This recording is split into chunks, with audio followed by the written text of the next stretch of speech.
Time for our first Techie Talk of 2024 with State Representative Techie Chan of Quincy. Happy New Year, Techie. Happy New Year, Joe. It's great to see you in 2024. Hard to believe. Here we are, brand new year. How were your holidays? Very quiet. We did a Christmas dinner. My nephew came up from Virginia, and we had a great catch up with everyone. And my mom was a little tired going into like 8 o'clock. So it's a pretty quick dinner. My sister-in-law, unfortunately, was ill. So that, again, second year in a row, we got one out of two spouses from my brother's family.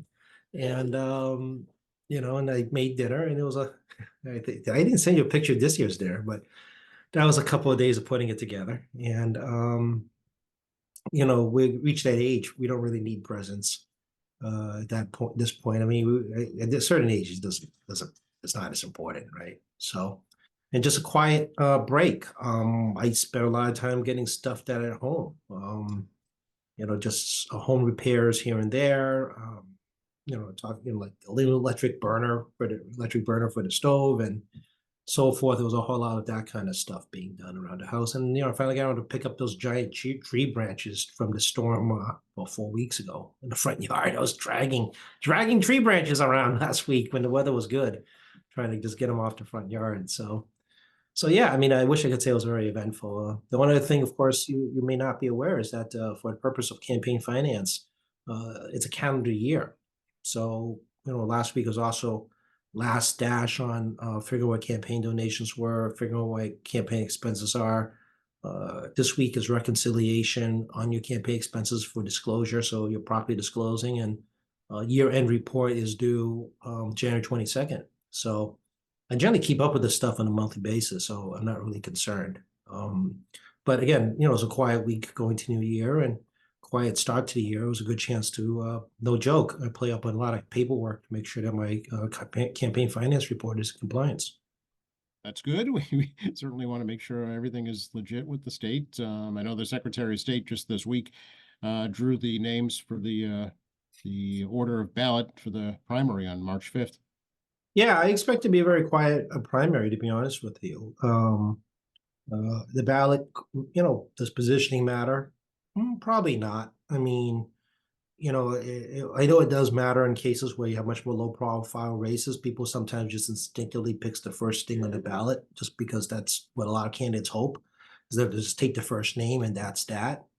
That's not always the case, particularly high profile races where a lot more name recognition, that doesn't really matter. What's actually pretty interesting is that President Biden is not on the ballot in the New Hampshire primary because the Democratic National Committee has made South Carolina the first primary for the Democratic primary. But New Hampshire's law states that they have to be the first one. They move their dates around in the primary based on whatever the first primary is.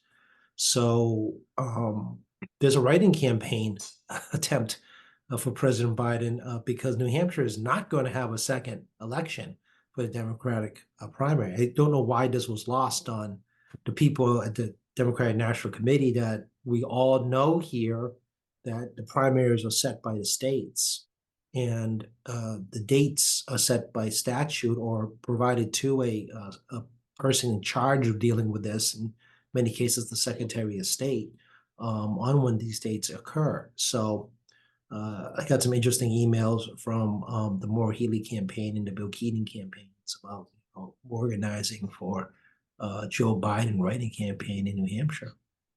Interesting. So they will not have the first in the nation primary? No, they are first in the nation primary because of the law they have. Oh. So they're not doing a second primary, but for the purpose of Democratic National Committee, the first in the Democratic primary is South Carolina.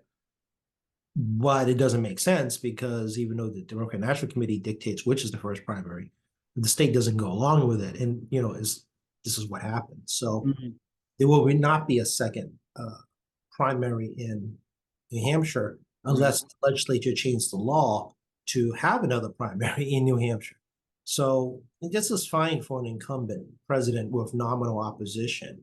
But this is going to be a problem if you don't have an incumbent Democratic president. And it becomes an open primary situation, and this becomes kind of problematic. And again, this also reminds everyone on the call here that states do dictate local elections for federal offices. Mhm. It's enshrined in the Constitution that that's how it's done. But, and here's the but, primary races, party races, are not part of what we consider like federal elections. Federal elections for final candidates are in the Constitution. Choosing a party nominee to go to that final is a state by state whatever Right. decision making. Like, there's a caucuses around the country, um, but they don't have to have a caucus. They could change the law, or some states may not even want to address a law and just let the local party figures figure it out. For example, at the local level, if a nominee dies or is incapacitated or denies the nomination after winning the primary, the local Democratic or local Republican city or town committee, depending where you are, can choose the next candidate in some places.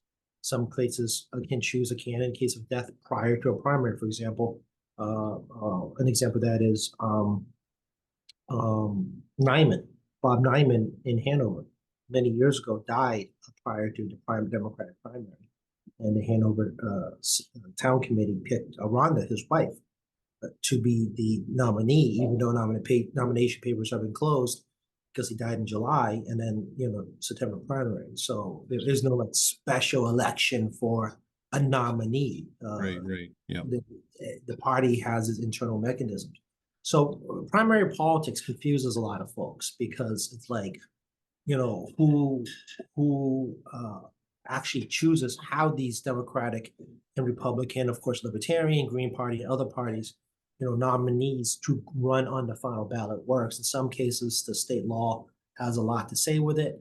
In some cases, it's a little bit more formal, informal, for example, in caucus forms, or, as I just said, an example, in the case of tragedy during a campaign, whether it be pre-primary or post-primary, a lot is left to the local political party. Okay, Civics 101 from Representative Chan today.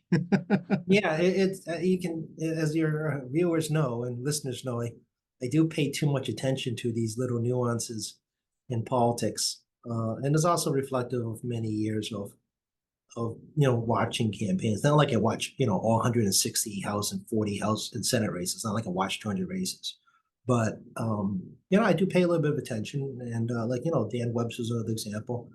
He's you got the Republican nominee, and then resigned after the Republican nominee, and then they essentially the local party essentially appointed a replacement for Webster in that race. For example, another one, I think it's Pembroke.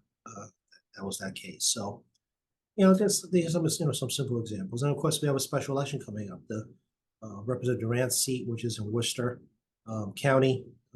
Actually, I think it's next Tuesday. I'm trying to remember correctly. I think it's coming up next Tuesday for that special election. And the funny thing is, the way the statute's set up. Hang on, I'm going to look at my phone really fast.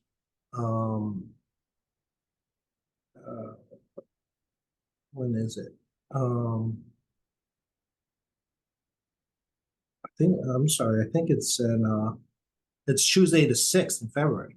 So whoever wins that becomes the state rep. But nomination papers for re-election for 2024 will occur sometime in mid-late February. So by the time this person wins the February 6th special election, they're starting all over running for office again, getting nomination papers to run, because the state law dictates that you have to have a special election and a primary election within 90 to 180. It was 120 to 90 to 120 days set by the legislature. So after the resignation of the last one, so when Peter Durant resigned from the House, it was prior to the beginning of the year. So you could take a special election seat for the Senate. So that's sworn in there. A vacant seat triggered requiring for the legislature to pick a day. And then it actually creates this kind of quirky thing. Is literally you win a seat and you got to start running all over again for nomination papers with literally like days later. Right. Yeah, we saw the same thing here in the city in Ward 4. Yeah, and it's the case of City of Quincy. Under its charter, if you're a counselor and you leave office for any reason prior to the, let me rephrase that, in the first half of your term, first year of your term, you have to run a special election.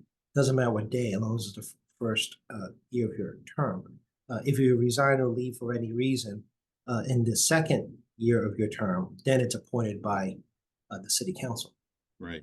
Yep. Yep. Interesting.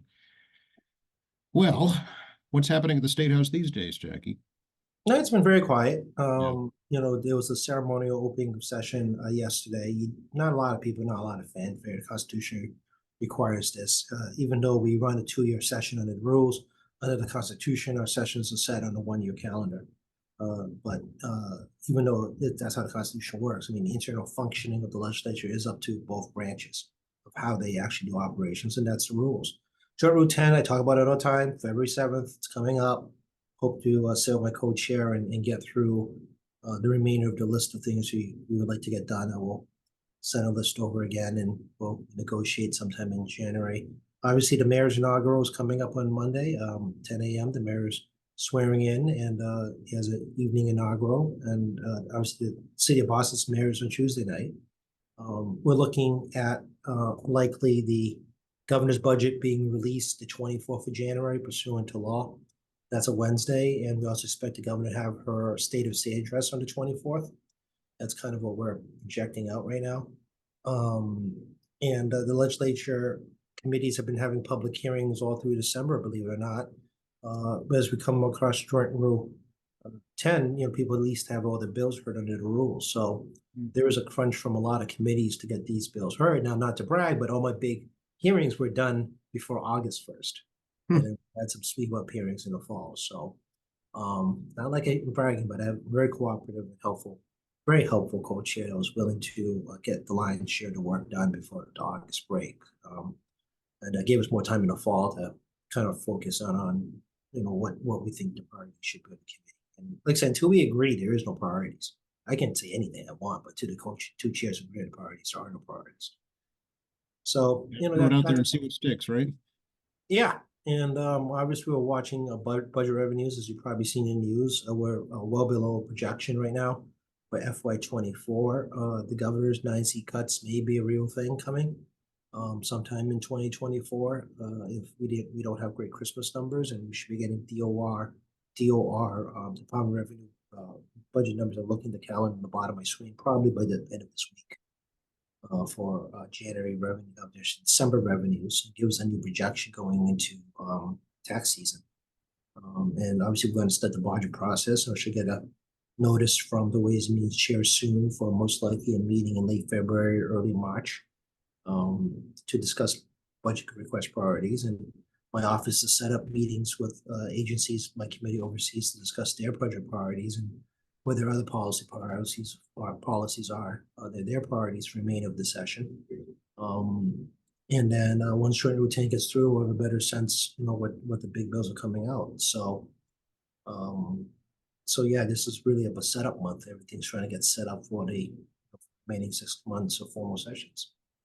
Speaking of your priorities, what are some of the things you'd like to see happen in this new year? Well, some of the stuff is actually really more of a interesting behind the scenes work. For example, obviously, you all know my data equity bill got done. We still need to have regulations promoted by administration finance. We got those meetings being set up. We're talking about better consumer notification on gambling, particularly gambling addiction. Working with the EPA should that and try to work with the Gaming Commission on some better data collection and some clarity on information on compulsive gambling. You know, we are working on some stuff on the committee. I mean, we've talked about data privacy in the past. I want to do another reminder at some point today about consumer protection and safety regarding new fraud things coming out that no matter what law you pass, it's still up to all of us to try to not try our best not to be scammed. But yeah, I mean, part of it is looking at, you know, some of those consumer bills, you know, ticket reselling. I know everyone has an issue regarding the value of market value of tickets in secondary market. You know, looking to try to close this book finally on the regulatory process on the secondary market tickets regarding property disclosures and also greater oversight by the state on these ticket resellers. I can't control the price, folks. This is the one they always want to do, make it, control the price. This is not a regulated industry like that like used to be when the plane industry, remember airlines used to be regulated, the feds used to regulate the price of plane tickets. We can't do that, but we can try to, create some better disclosures and try not to do bait and switch and things like that on secondary markets. So we're looking at trying to figure it out. We're probably going to try to get it done this year.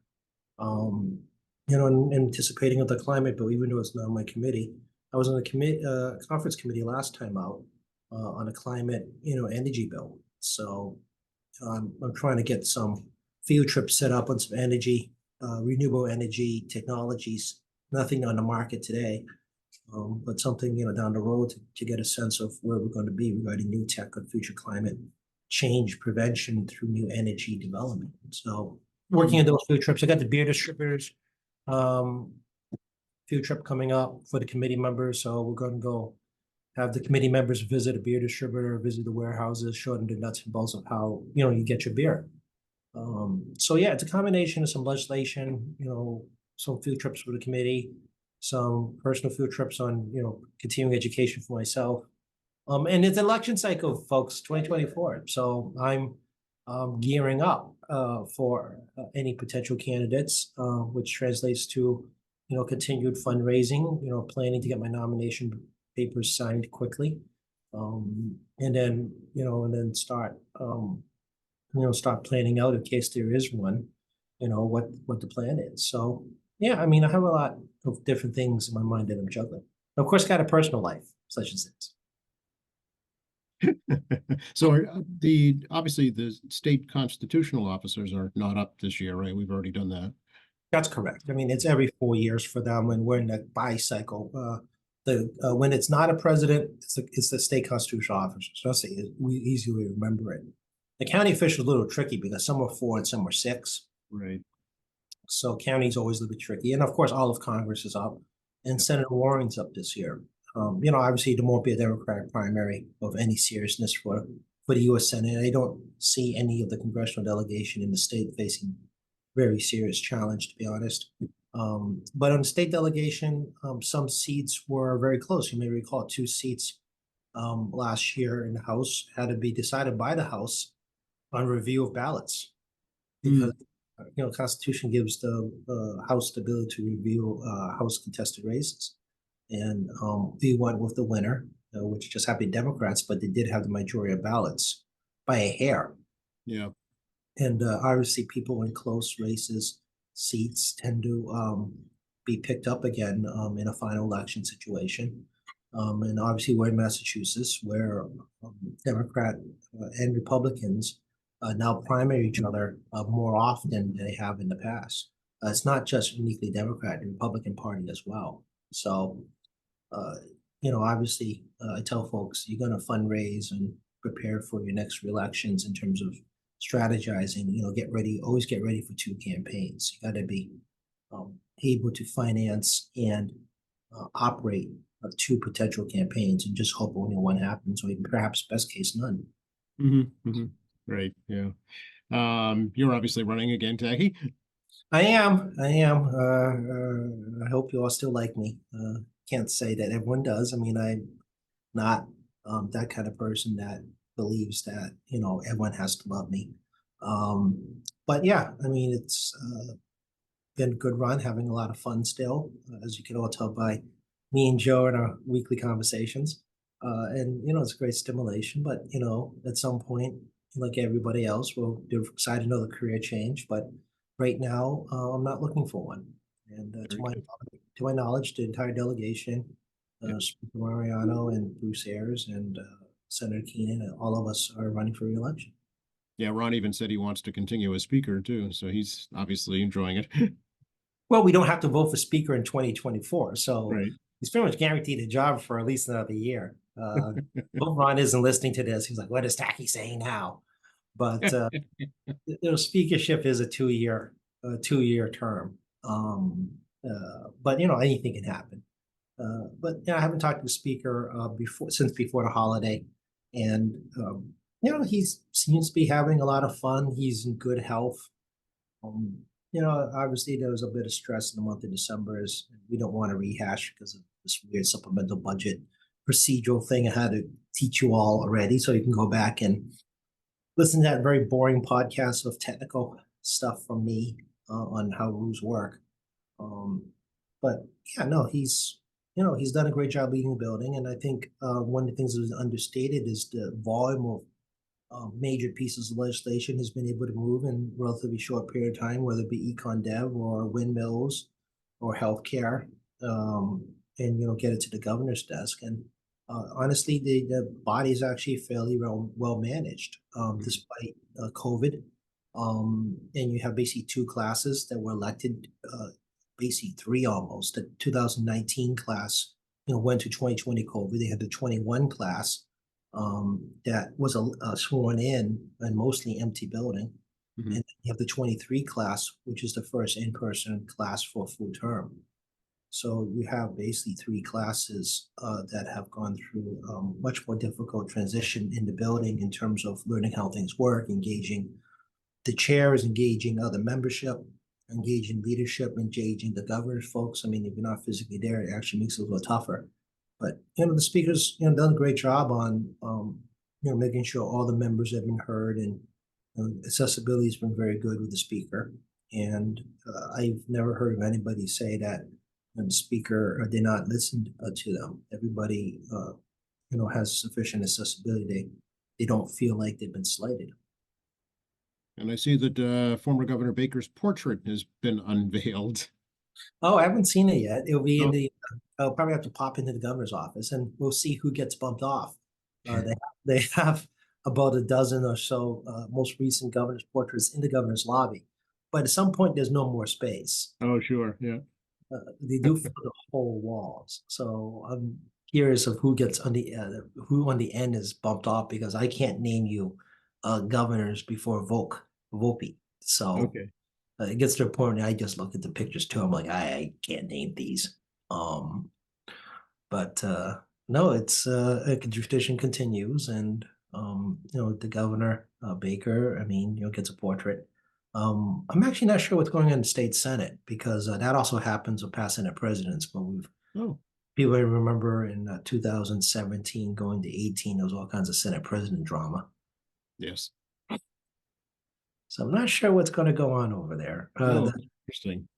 House speakers get photographs. You go to speaker's office, you can see the photographs of many House speakers prior, as opposed to the Senate, which will hang some of them in the Senate reading room. Maybe there'll be pictures, old pictures in the Senate president's lobby, which I haven't actually visited in some time. But yeah, these are old traditions. But in particular, the portrait for the governor. I think the portrait was actually privately paid for. Like, Or I think it was from his campaign account or something like that, but not public funds, yeah. Yeah, it is not publicly funded, that portrait. It's campaign funds or other private money has to pay for that portrait. Right, And the right. thing is, the portrait that you pay for, and you basically gift to the Commonwealth of Massachusetts. Right, because you own it if you paid for it, right, yeah. Yeah, that's essentially what happens. You gift it. So yeah, if you're worried about your taxpayer dollars going out, it's my understanding that your taxpayer is not paying for that portrait. Right, yeah, that's, well, he's having fun now running the NCAA, so. Well, hey, March Madness is only a little bit not a little bit ways off, so I'm sure that he's getting calls from all his buddies for tickets. I'm sure that's true too. Hey, I understand that the legislature is going to be looking over some ballot questions that got the okay this week. Oh, did they? Yeah. I missed that boat. Apparently, I got to look at status news. Yeah, I mean, they got this round in. Those ballot questions go to the respective committees, and then if the legislature actually doesn't become law by, I believe, the first week of May, then the ballot initiatives will have to go for a second round of signatures to get done by August, and then they're preparing to get on the ballot in the ballot campaign. And you have formation of ballot committees at Office of Campaign Finance, Mhm. and they will fundraise for that. So catch me up to speed. Which ballot questions have been certified?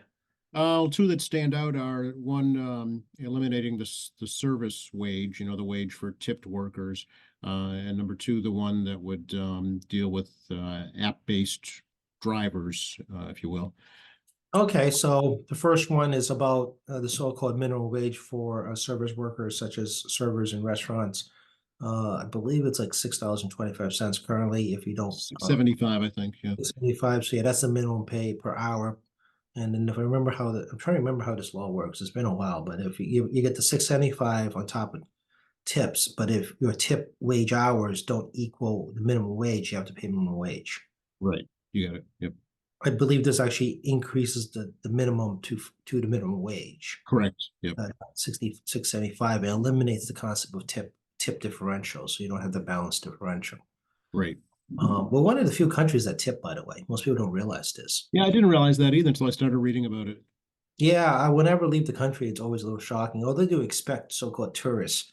They look like a tourist, they almost expect you to just leave something extra because they know you're from America. But Interesting. yeah, if they find you're from America, they actually expect it. But certain countries don't. Like if you live a tip in Japan, it's incredibly insulting. Very Oh, really? yeah, very, very insulting.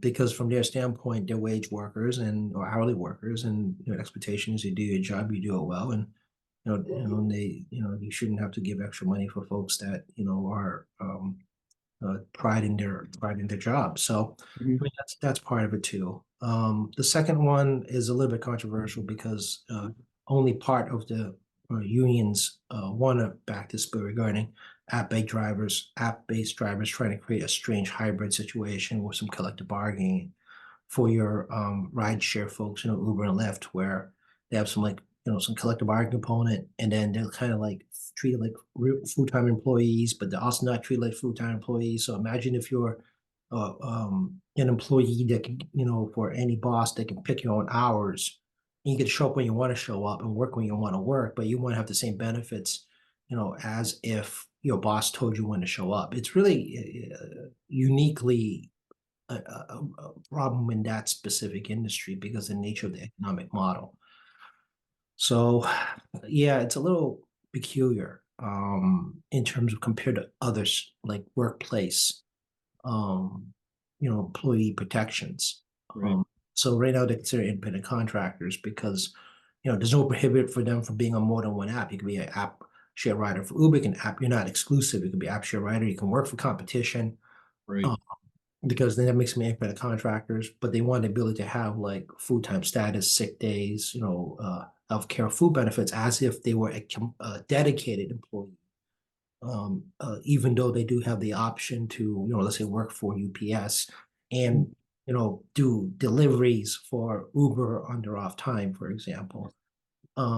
It's a very interesting. You can just hear from those words. It's pretty intricate employee labor laws, and I think the public's gonna have a hard time getting their head around this. As I just gave you a very small example of what you may think like, oh, you can't work for a competitor. Well, yeah, you can if you're an independent contractor. Right. Yeah, that's right. Because you get a 1099 from anybody you work for, right? Yeah, I mean, just think about this, guys.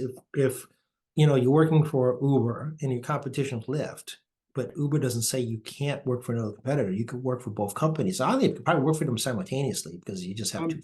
I've seen both stickers on some cars. Yeah. Exactly. And name me another employer that likes the idea of a full-time employee working for a competitor. Not going to happen. I don't think people at McDonald's want their employees going to Burger King. Yeah, but yeah, exactly. And same thing with realtors, right? You don't want your realtors working for competition. And okay, fine. You're like, well, they're contractors. Well, would you even hire a contractor? Let's say that you hired an accounting contractor, for your business, but your competitors across the street. You would want to, how comfortable are you? Even though they Right. have confidentiality clauses for accountants, accountants can't disclose to other people what they're doing, but it's a mindset issue, right? Mhm. Maybe in a smaller community, you only got a limited number of professional services. Everyone uses the same people, but there's Right. understanding that one has a non-disclosure, so there's no unfair competitive disadvantage. But let's say you have an employee, do you want your employee working for your competitor, after they work for you, or even worse in the case of this app-based ballot question, simultaneously working for your competitor.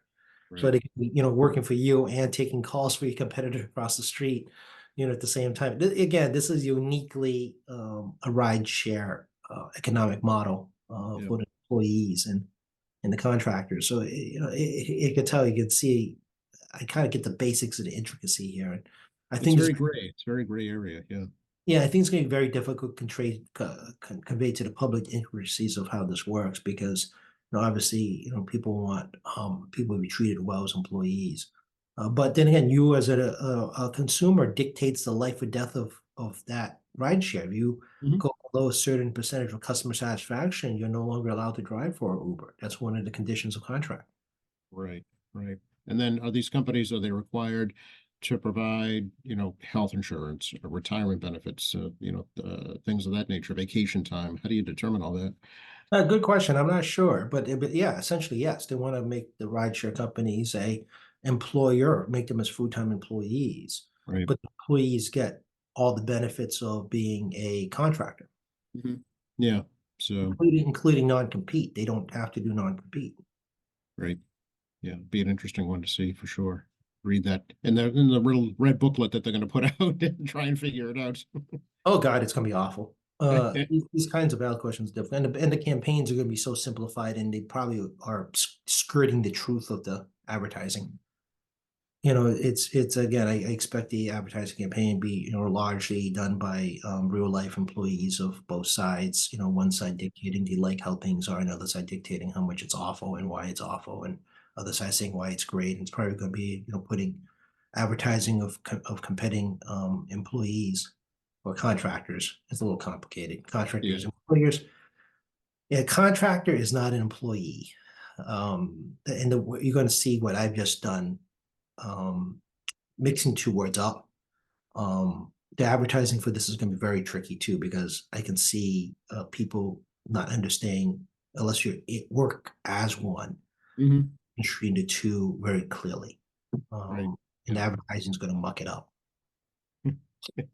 Well, they cherry pick what will benefit their cause, basically. Yeah.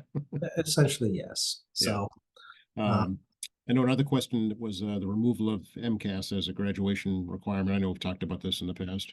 yeah, MCAS always makes me nervous as a person who standardized tests very poorly, and I amazingly got into college and amazingly actually passed the bar exam, and I did go to an exam school, which is BC High. So I mean, yeah, I've not been a good exam person. I don't lie about that to people. I've always considered education that you got to be literate and you can do math and you can do everything else afterwards. Mm, Uh, MCAS requires basically like liberal arts education plus going to a college. And I've always scratched my head about some of these other topics. Do you really need to teach towards the exam? And that's where we are. I mean, I didn't go to school teaching towards an exam. It was, highly focused on education, on the basics of what you need to know and be able to learn more. So, do you have the skills to be able to learn more because you have right. the basics down. So one of the criticisms, and a fair criticism, folks, is that education system is now geared towards teaching to an exam. Mm, Higher demands on school departments and teachers regarding education, and there's also new pressure. People do pick where they want to go move to based on things like MCAS scores, based on mhm, things like college graduation rates, based on high school passage rates. And since the high school passage rate is based on the MCAS, it can dictate property prices. It puts a lot of pressure on communities to teach towards the exam. And you all may not be aware of it, but it's true. People want to go to communities with better education, and an arbitrary exam in some ways, I mean, not always, but in some ways, it dictates mm, which school teaches best towards an exam. mhm, mhm. Yeah, So that's again, interesting. yeah, again, I mean, I have no problem, making sure that people get the fundamentals down. But as my joke's always been the same, from the Incredibles 2 movie, when did math not become math, right? Um, it gets to the point where I swear people with too many letters in front of their name that has never been in a classroom setting trying to teach this stuff, dictating to people who actually have to be in the trenches, working tirelessly, educating our children. Mm, Uh, exactly what we're educating people on. mhm. So, and again, there's a lot of new pressures on school departments and teachers regarding minimum requirements, and the MCAS is one of them. So I've always had a head scratcher regarding, the people actually making decisions on exams. Are you teaching in a classroom currently? The answer is Must, probably right, must not, yeah, yeah. yeah, and I always find that kind of problematic. I mean, my attitude is that you're going to do this stuff. You better be teaching in a classroom if you're dictating these exams. You all Yeah. better be teaching in a classroom. And I'm going to tell you not. I don't care if you've taught in the past. You're not teaching towards the current curriculum. Right, yeah. We had Mm, a funny, I won't get into names, but we had an HR problem regarding like, uh, how do we actually do offer letters and whatnot? And it's like, you can't do an offer letter until you get the offer confirmed. You're like, then how does that work? Yeah, thank you. That was my reaction. So, again, my attitude's always been, if you're going to dictate the policy, you better at least try to do it yourself, or at least be an active practicer. I mean, as person to board of registration, I'm division professional licensure. The statute requires the boards of registrations mostly to have actual professional experience, plus people with non-professional experience as consumer advocates, mm, and we designate different professions, different practices. So you have a diversity of people in that practice dictate the regulations of the implementation of regulations in certain industries. Conversely, the ABCC is an example where, Alcohol Beverage Control Commission has nobody on the commission that has any alcohol experience whatsoever. Conversely, at the DPU, the Department of Public Utilities, there is a minimum requirement for certain individuals to have certain experience in utilities, telecom industries. So even in government, people who regulate industries, they're all different regarding the regulators, the commissioners, the, mm, mm. the board of registration, and so forth. Um, and you get mixed results based on the expertise or lack of regarding your commissioners. And this is kind of my attitude, things like GEMCAS, right? I mean, Right, people that should be on the ground doing this every day should be, writing these regulations because they see what's really happening. But this is my attitude. I mean, because I've been doing most of my adult life, consumer stuff and things regarding regulated industries. yeah. Seeing as we're talking about education, Tacky, I don't know if you want to talk about the fallout at Harvard, maybe not specifically, but higher education in general. Yeah, I mean, yeah, yeah, yeah, yeah. If you're listening to this, you can't see the sighing face I have over here. Um, yeah, as I get older, I mean, I get greatly concerned about higher education because obviously, I come from a family that values education. And my dad pushed us very, very, very, very, very hard. A lot of areas there regarding, being committed to education and working hard at it and getting ahead. And but I also value the fact that we need a free flow of ideas, particularly in higher education, to share opinions. But at the same time, though, it seems that their fear of taking stances on what we all of us see as a degree of I don't know morality um, uh, to require people to maintain a basic standards of understanding that certain things in the world are just bad. I don't know, genocide's bad. I don't know what people think anywhere in the conversation. That's a good thing to advocate for. White supremacy in this country is bad, right? Sexual harassment is bad, right? The cultural problems in higher education has been revealed. And cultural education, I'm sure the culture of educational facilities driven from the top, who sets the policy of standard for expectation of the people who go to school there. And expectation is not just, going to class. Expectation is, adhering to a code of conduct. And for example, diverging quickly, I was a big advocate for supporting sexual assault, sexual harassment of students survey. And that got gummed up in the state legislature for far, far too long until we were to actually get onto the governor's desk. I believe it was the middle of COVID actually, end of 2020, end of 2020, 2020 COVID. So we were able to get that to the governor's desk after languishing for too long on something I thought was pretty common sense, because the universities were not taking the initiative on that. And you go back in time, Title IX, people can talk about Title IX all the time about, equity in school systems for women in higher ed. But that provision no one talks about that was struck down by the US Supreme Court was to be Title IX qualified, you actually had to have proper ways to address sexual harassment and sexual abuse of women on campuses. The US Supreme Court struck that out of Title IX many, many, Oh, many years ago. Yeah, that's the part that no one talks about. That's actually very important. And as a result, universities kind of like, pretend nothing bad happens, right? They're protecting the reputation over protecting their students. And this is what I'm getting at. I mean, I think college university students are adults, right? Period.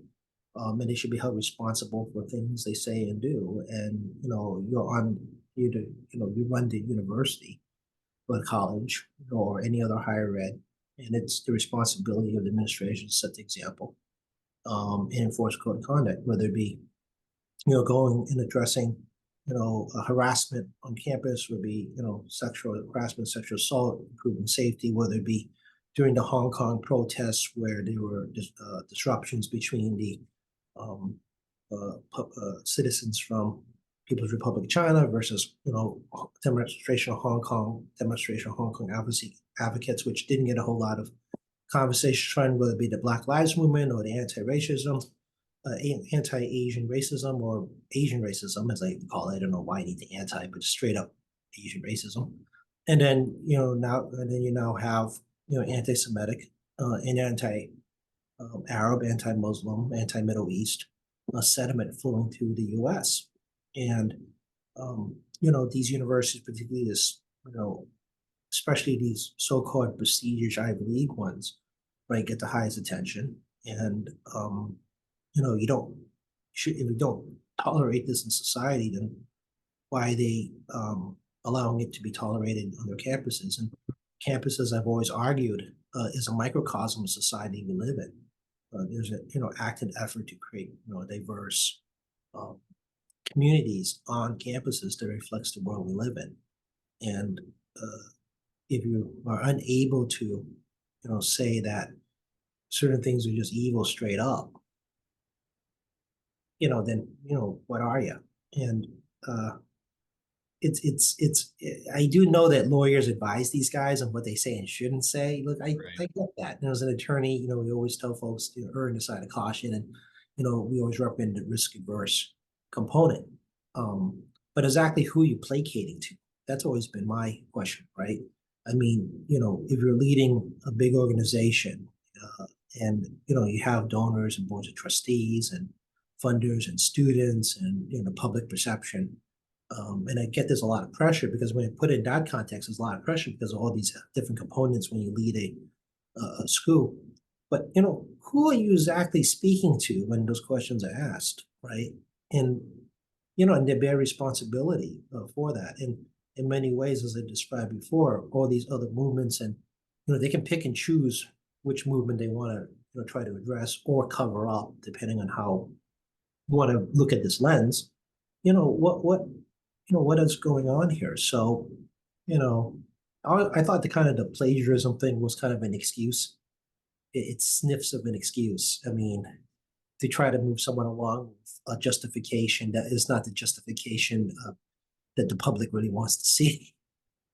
Right. No, exactly. Yeah, it's safe. It's a safe reason, I guess. Well, I mean, it isn't hard to catch somebody in a citation problem. Right. Let's be frank about that. I mean, you think that everybody is perfect on putting citations on academic papers, that somehow that they're flawless on citations? Oh, of course not. It's impossible. Yeah. Yeah, because 99% of what you write is cited from somewhere else because you Right. build a work of past academics. So, you know, yeah, it was, let's call it what they call a spade, folks. I mean, they were looking for a termination with cause, reason, and it isn't hard to get one if you're just going to go after citation inaccuracies and plagiarism. So, um, those of you who have ever written term papers and whatnot, or remember that, think about it, how insane it is to get those footnotes in, particularly Mm. doing this. And if you're a writer listening that, write academic books and you got to do citations and, the challenges there. And, there's, can you be perfect every time? Well, I'm going to tell you, probably not. No, no, if you were, the footnotes would be as long as the paper is, basically. Yeah, absolutely. And, footnoting is very important on giving accreditation. But yeah, I mean, we're all human and you could have 100 eyes look at it. But the chances are somebody's going to find something, somewhere. So, Mhm. clearly this screams of we need a reason to remove with cause, and not even address, cover up, not address, the issue of anti-Semitic attitude from the administration. And by the way, people may not realize this, but Harvard operated in a quota system. Uh, Forget affirmative action. Long before this concept of affirmative action, Mhm. always operate on a discriminatory model that if you weren't, white Protestant male, you couldn't go to Harvard. Mhm. Yep. Remember that, folks, a long time ago, long before this concept. So, they had, started these like little quota systems, um, especially with Jewish populations that could actually get to Harvard. Um, and, these small groups. Those we're not aware, I did go to Brandeis University, which was founded because Jewish folks couldn't get to an Ivy League school. Right. It was a discrimination. And the idea was to try to break down the walls on discrimination through Brandeis. And that's one of their objectives. I know it's considered a very liberal school, but one of the objectives is try to break down barriers. And the school founders recognized that breaking down barriers would take decades, Mhm. years, and they're still doing it over there. And sometimes successful, sometimes they're not. I mean, this is just being human. Um, so So yeah, I mean, Harvard, if you look at these Ivy League schools, I mean, let's not just look at a snapshot of the last decades. You got to look at a snapshot of centuries to understand the history of those schools, not being open to all. Right. Yeah. We're at the end of the hour, Jackie, believe it or not. Is it that quickly already? Yeah. It's been so much fun. Time just flies. Well, I've just been rambling for essentially the whole time. So uh, it's always good to talk about off-topic stuff now with the legislature. I mean, as you all know, I Yeah. kind of that, but yeah, can I do a quick consumer protection plug? Yeah, let's do it. Yeah, no, just remind folks, I mean, even the holidays are ended, we're going to tax season soon. The scams are back on, people speak more than one language on robocalls, Chinese being most popular, that if you don't give us money, we're going to deport you, calls are started up again. You may be seeing emails saying that, your Facebook account password's locked. Here's the code you need to access your Facebook, or TikTok or Twitter or X or whatever, and you look at the email, say like facemail.com or something like that, delete it. If you know you never asked for the security password, definitely do that. Now it's actually happening on your cell phones too, telling you to ask for security code. Please click link. You didn't do it, you don't do it. And then also there's deep fakes. And this is the one that's scary now, is now having more deep fakes. So wanted to forget about Chat GDP. I mean, there's already current artificial intelligence technology now. Forget Chat GDP, where they can, scourge the internet, find videos of you or images of you, and then proceed to send, video images, whether it be, by text message or video call, of a questionable number. They try to convince you to give the money, or, potentially maybe a hostage situation with your kid, which is true. It happens in Asia a lot right now. Obviously call law enforcement right away. Don't just give people money. But I mean, they're coming in through here now, not just on email. They're coming in through text messages. They're coming through phone calls. It is a whole new avenue of scammers these days. So if you don't know what it is, you're pretty confident you didn't ask for something, don't click on it. Don't call back, and most certainly do not hand them any information that can get to any of your money, whether it be credit cards or bank accounts. If you're not sure, call law enforcement or call the FTC. And obviously my office, anybody's elected office, would be happy to do follow up and check with our regulatory agency contacts to find out if there is something not kosher here. But yeah, and just because the holiday season's over, I know the gift card scam is always still good, out there that, give us gift cards in exchange for X and Y. I had a friend who had a dog lost.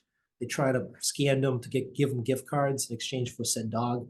I mean, come on. I mean, something is not right here. So if you're questioning about it, you should, and just follow those questioning instincts to the end. But tax season's coming. Again, several favorite ones is, the IRS is looking for money. You get deported if you don't give us money.